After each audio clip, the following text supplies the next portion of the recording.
This section focuses on safety. So when a resident starts to fall, we don't try and scoop in and catch them under their arms. We bring their body close to ours and we help lower them to the ground. That is just the safest option for you and for them. It would still be considered a fall. It would be an assisted fall and a witnessed fall.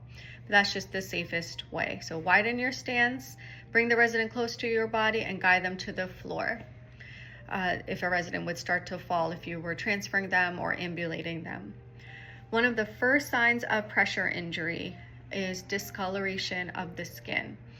So an open area would be a late sign of a pressure injury, right? It's already open. So an early sign of a pressure injury is maybe like part of the skin that's kind of red and it's not going away, even if you kind of massage it. So any discoloration of the skin would be considered a first sign of a pressure injury. That's why repositioning and wrinkle-free sheets really does matter. So how do we place a fracture pan? So fracture pan is that smaller one. It's for residents that usually can't lift their hips or they've had some type of hip surgery. So fracture pans have the handle on one side. It's like kind of diagonal and it has a flat part and then the handle. The handle goes towards the foot of the bed. If it's a standard bedpan, then the wider end will go at the resident's buttocks. So you do need to know about the fracture pan though, that the flatter part is kind of against the resident's bottom and then the handle is towards the foot of the bed. Restraints. So if side rails would both be up or side rails are up and it's not care planned that way, that would be considered a physical restraint. Incident reporting, we report any unexpected event. So for example, a fall. A resident falls, that's an incident and it requires certain documentation. Draw sheets, we use those for repositioning residents. It helps to reduce sharing. So what we saw clinical was mostly bed pads.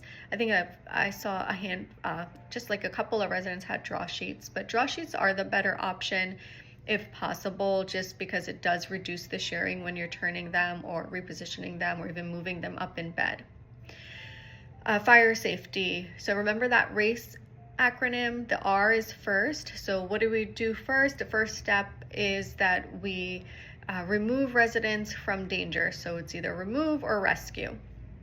So for those of you that were on Oregon, the last day, well, today's Friday, but Wednesday, somebody burned a cookie in the microwave. That could have been worse. If the fire alarm started going off for that, which it might have, fire alarms were going off, but it was for something else, we would have to remove residents from that area. So think of it like that. That would be the first thing we would do. We wouldn't even think, we would just do that. Transfer belt. So transfer belt or a gait belt, that's the one all of you have been putting around the resident's clothing at their waist to help them stand pivot or ambulate. That's considered a safety device. So somebody starts to fall, we widen our stance, bring the resident's body close to us. From the previous video, if you watched that already, you know proper body mechanics is standing with your leg shoulder width apart. Gives you a good grounded core foundation of balance. First sign of a pressure injury is discoloration of the skin. We position a fracture pan with the handle toward the foot of the bed. An example of a physical restraint could be raised side rails on a bed for a resident that is unable to put them down themselves. If a resident falls, that requires an incident report to be completed. Draw sheets are used to reposition residents without causing sharing or reducing the risk of sharing would be more appropriate. A safety device that we use to help transfer residents is a transfer belt. The first thing we do if we encounter fire or potential of fire where the alarms are going off is we remove residents from the danger.